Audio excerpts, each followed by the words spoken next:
I don't know why I was trying to tell myself that I would not do a video about this, knowing good and goddamn well I would.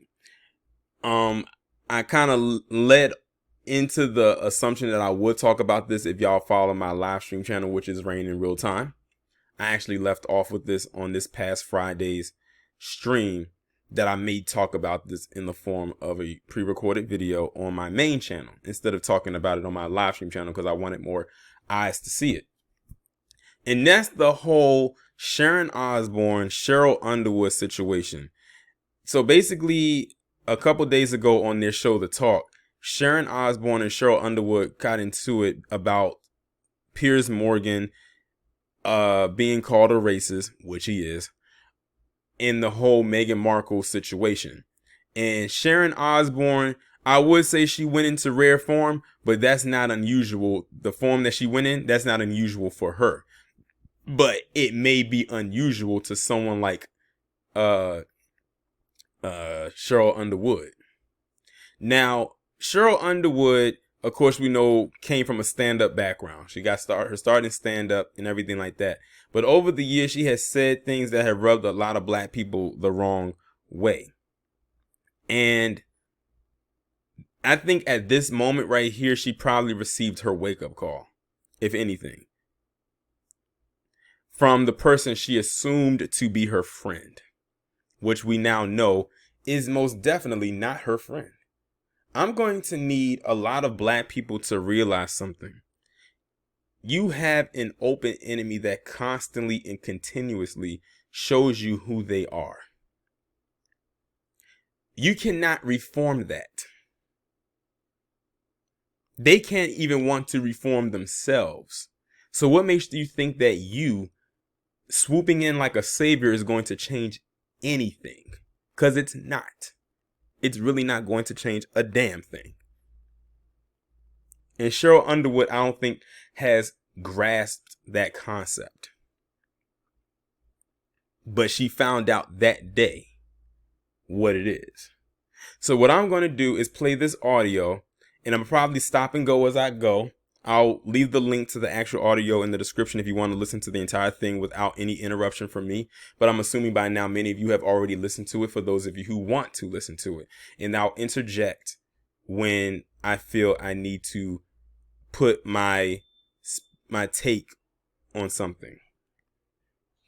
I really would like to know, because I've been knowing you for years since I've been here, and I've never seen anything come out of you other than, if I don't know, I'm willing to learn. If it comes off a certain way, I stand corrected. Right. That's the only thing I say. Yeah. So what would you say to people who may feel that while you're standing by your friend, it appears that you give validation or safe haven to something that he has uttered that is racist, even if you don't agree? Am I saying it right?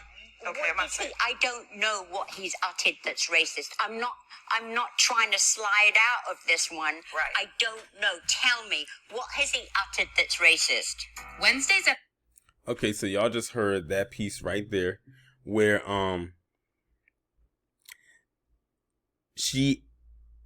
Sheryl leads in talking about what he said that was, racist and everything like that. And then Sharon, this is when Sharon, at this point, Sharon is already annoyed and the conversation just started.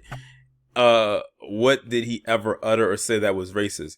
That's when Sheryl should have dug into her bag and pulled out examples of stuff that Piers Morgan has said that was racist, because I know if people like Sharon Osbourne, she's going to lead into the whole thing. Oh, he's never said anything racist because he's never said the N-word or anything like that. And, various slurs. Let me tell y'all something. They don't have to say the N-word for them to be racist. There's other things they can say that's slick remarks for them to be racist. Plenty of other things. It doesn't have to be just that. But they always limit it usually to that word. And we know what word I'm talking about. Episode of The Talk got intense as Sheryl Underwood confronted her co-host Sharon Osbourne for supporting Piers Morgan after he made controversial comments towards Meghan Markle following her sit-down interview with Oprah. Throughout the conversation, Sharon became very defensive over her friendship with Piers and even lashed out at Sheryl. Take a look. I feel even like I'm about to be put in the electric chair because I have a friend who many people think is a racist, so that makes me a racist. And for me, at 68 years of age, to have to turn around and say, I ain't racist. What's it got to do with me? Okay, how can I be racist about anybody? How can I be racist about anybody or anything? Well, that's very easy for you to say, Sharon, because you have been racist about a few things. We could run down your history of the things that you have said to and about black people. Hell, what she's about to say in this clip can prove that. But see, she, and this is why I say the Brits can be some of the most racist people, even more than some white Americans. Because you got to think, where did Dub S begin? I talked about this in my live stream. Where did it begin? Where is his origin story? In my life. How can I? Well, What? Look at that. Well, first off, Sheryl, why are you stumbling over your words? You got to be prepared. She said, well. And then Sharon came back and said, well, what? With her little snarky attitude. I swear, Sharon Osbourne looks like an extinct pterodactyl. Well, a pterodactyl would be extinct if they ever existed. But that's what she looks like. She looks like some extinct bird.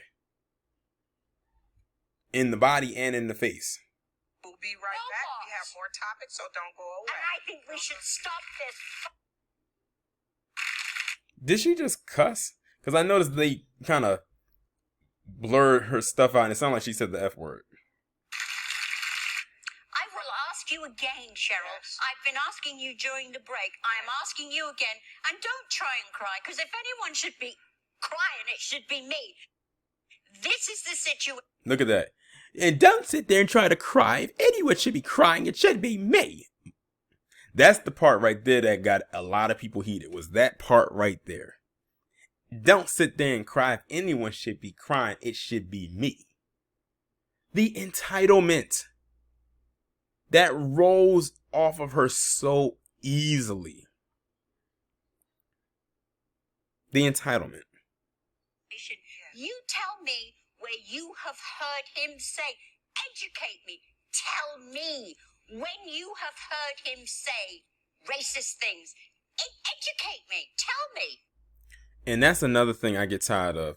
When palm-colored people always tell other black people to educate them on racism. How is it that you want us to educate you on something that you perpetuated? That you created? How? How is that possible? That's dumb. They want to be in this position of being utterly clueless about that when they're the ones that put it out there.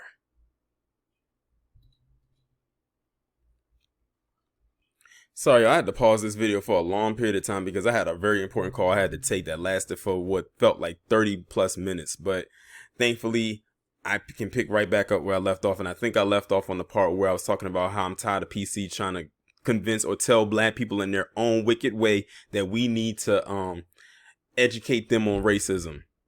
And I'm going to just leave it at that because I think I got most of my rant out before I had to pause this video. So now I'm going to continue with the commentary. It is not the exact words of racism.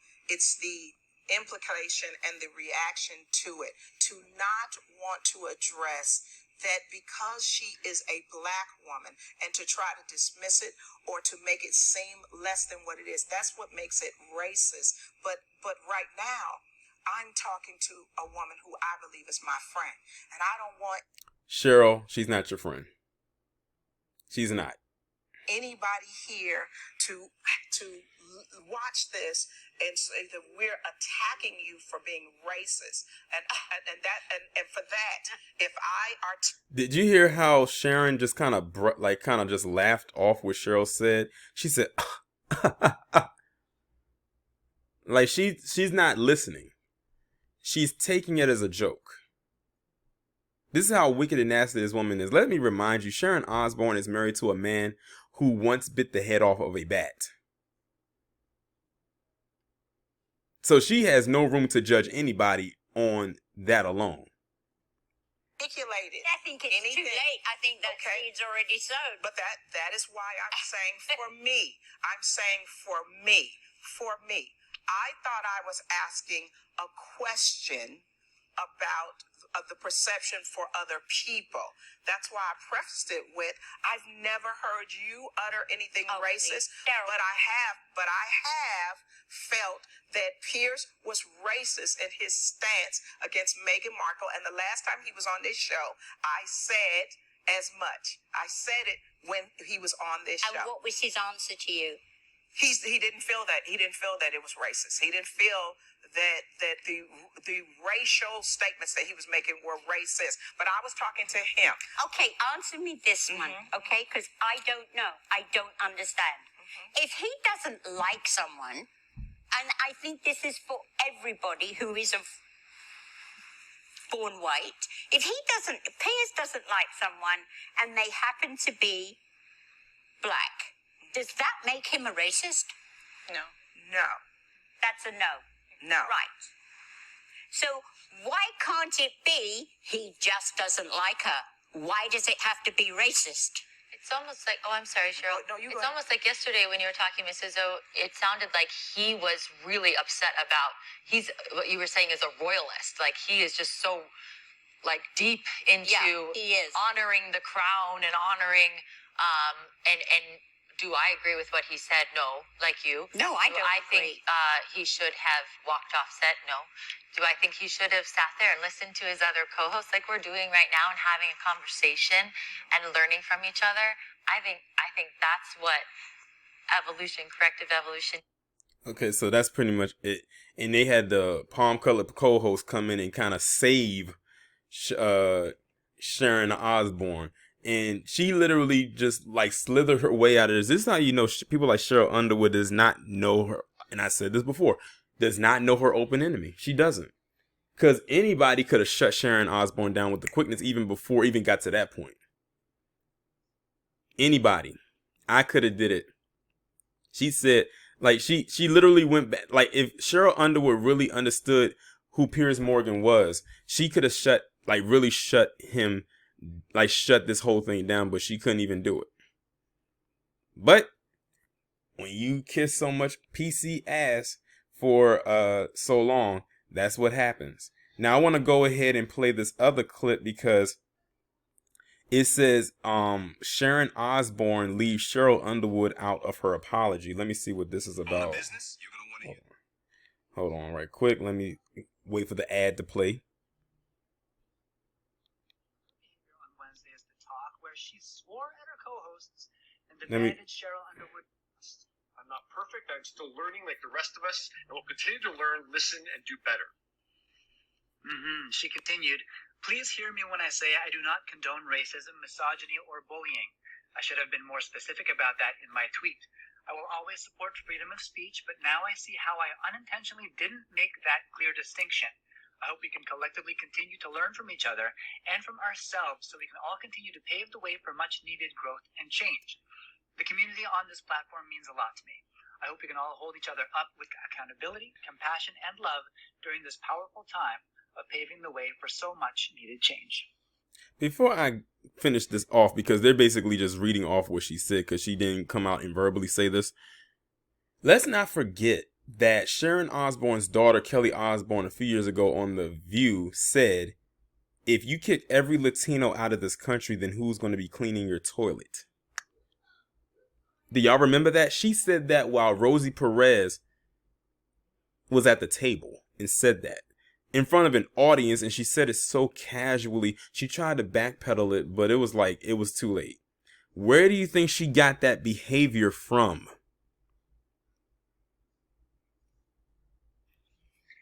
So Sharon said none of that on air yesterday. Here's how they opened the show. It was Amanda who briefly addressed it. Let me skip ahead a little bit. Here, sometimes we argue like we did yesterday, and sometimes we laugh. But we are back together again today. And we are ready to start today's show. So let's get into these topics. I'll smile. So basically what they're saying is they all came back onto the show the next day. Ha ha, kiki, and laughed and clapped it up. Like what didn't just happen 24 hours ago didn't just happen. And that's another thing PC is known to do. They're allowed to get over something like that, so that could be deemed controversial, while it has lingering effects, which allows them to escape unscathed. And in her little apology, if you want to call it that, not once did she apologize to Sheryl Underwood because she felt that she was the one being attacked. Remember, she was the one that said, I'm the one that should be crying right now. Those were her words in so many words. I'm the one that should be crying about this situation, not you. Like that, though, that's what she said. But like I said, the entitlement that this woman has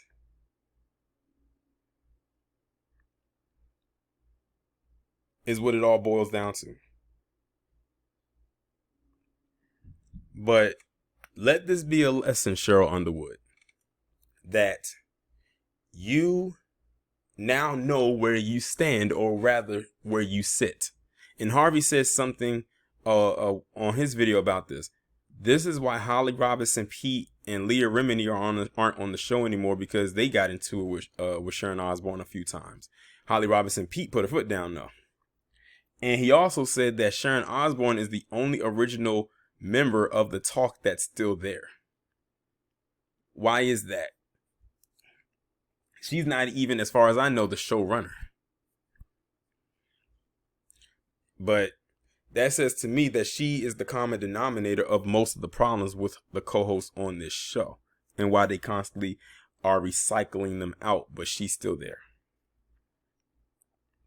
But I've always felt something was off about Sharon Osbourne for all these years, even dating back to when her and her family had a reality show back in the day on, I forgot what network it was on. But yeah, they were, as far as I'm concerned, they still are a toxic family. But especially back then, like when you hear the words Euro trash, Sharon Osbourne and her entire family, well, at least the immediate family, her husband and her kids, are the